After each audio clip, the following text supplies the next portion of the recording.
Alright, so I've got the wheels somewhat in alignment. To do a proper front end alignment on this thing, I probably want to take a measurement from the inside of the rim to the inside of that rim, and then do the same thing on the back, inside to inside, and get those two to match up. I don't know if they're supposed to be in a little bit of a toe in, like on a car, or not. I can't find that in the manual anywhere, so I wouldn't be able to do that anyways. But I want to do something right now that I've never done before, which is actually drive this tractor around with working steering.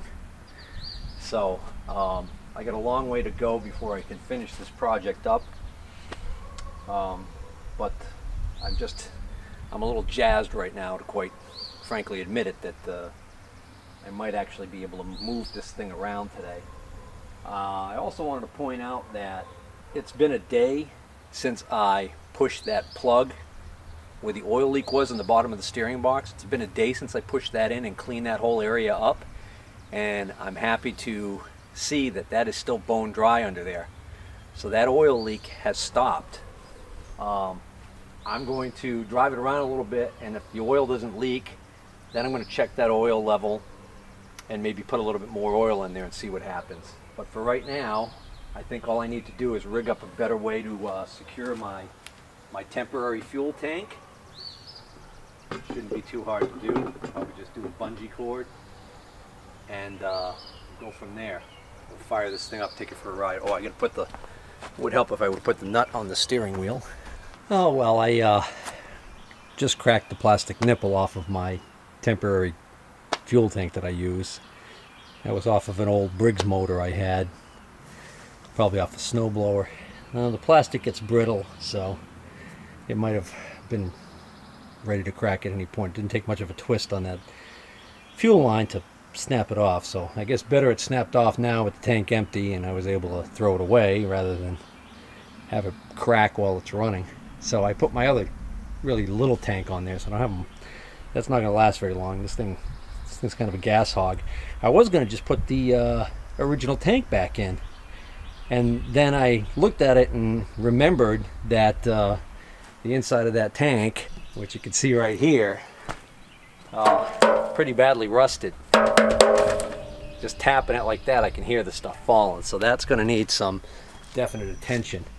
You know, there's plenty of tricks on how to clean those tanks out normally. You just put like some nuts and bolts inside there with some solution and just, you know, slosh it around and keep doing that, and the nuts and bolts will scratch the stuff off and clean the inside of the tank. That's a tried and true method in most cases. Unfortunately, International Harvester, for whatever reason, they put a baffle inside this tank, much like you have inside of an automobile tank, to actually keep the gas from being able to slosh around violently. So that's going to be a bear to clean that one, I think. Meantime, let's see if we can't take this thing for a ride. I wonder if the clutch is stuck on this one. Must have left the switch on yesterday. Womp womp womp.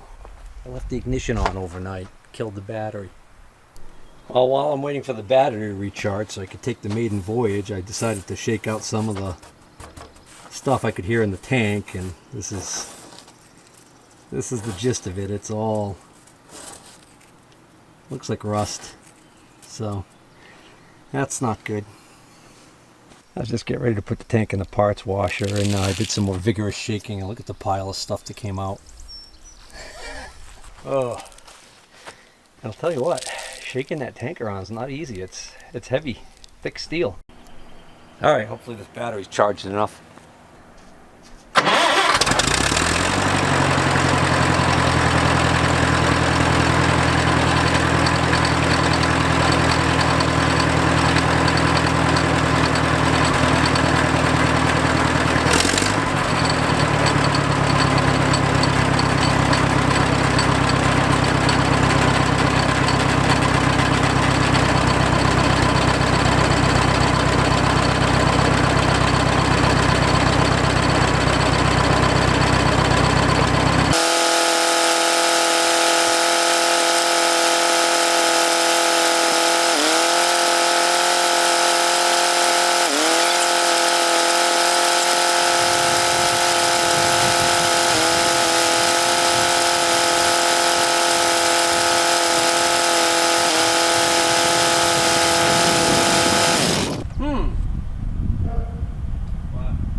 actually won't go in most of the gears. It only goes in one gear.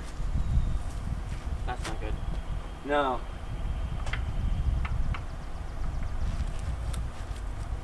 Open up that fill plug to the transmission area and see what it looks like in there. I wonder if that's got rust in there. So I'm going to get something to take this plug out and take a look down in there and see what it looks like. Alright, so I got this piece of steel out of my scrap pile. It fits in there nicely.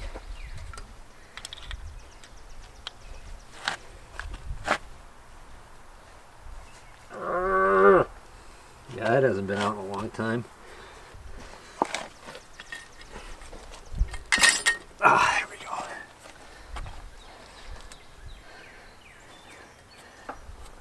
Look how the top of this thing just basically acts like a little swimming pool collecting water. Alright. Okay, so there is fluid in there, but it looks pretty foamy, like there's water in it. Alright, I was playing around with the shifter and I got it to shift into 2 gears. The capacity on the transmission / differential, which is a combination unit, is 7 gallons. So I'm not going to do a drain and refill right at the moment. I'm hoping that the other gear that I just got it to go into is reverse, because if I can back it up and then drive it, maybe the fluid will get moving around in there and free up the other gears. Make sure it's neutral. Should still be warm.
Alright, just topped off the fuel again.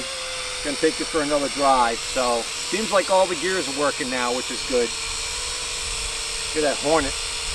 Already trying to nick a nest. Oh, I forgot I don't have a key up here.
start parking before it runs out of gas.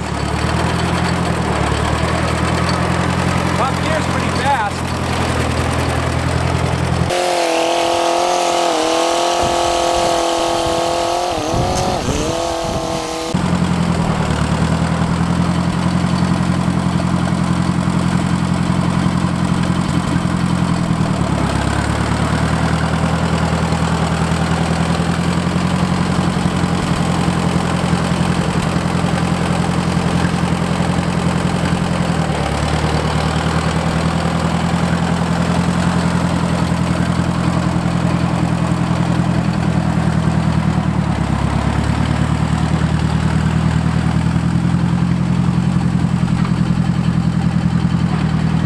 Alright, so that's enough playing around for now, I guess. I don't think the temperature gauge is working because sure seems like it's hot enough now that we should be registering at least something on here, and it's still at the bottom, cold. So I guess add that to the list of things not working on this thing.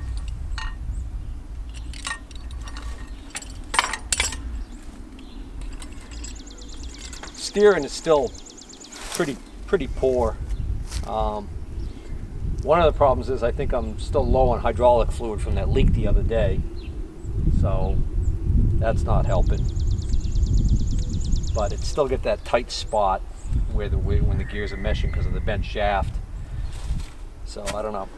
The other thing I forgot to do, what I meant to do, is I forgot to lube up these spindles, because it's probably been a while since they've seen any grease in there. Although judging from the Zerk fittings, they actually don't look too bad. That one doesn't. That one looks like it's leaking over here. That's water. There's water inside this axle.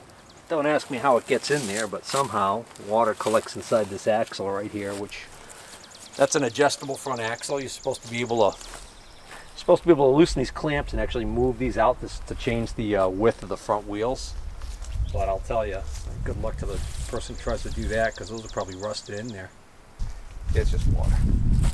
It's cold water, so it's rainwater that's trapped in there. If it was coolant or something like that, it would be hot. Do you see how bent this is? Like, it's not bent, it's just wobbling around like this because there's nothing to support it. When the pump is on here for the loader, that's what supports the front.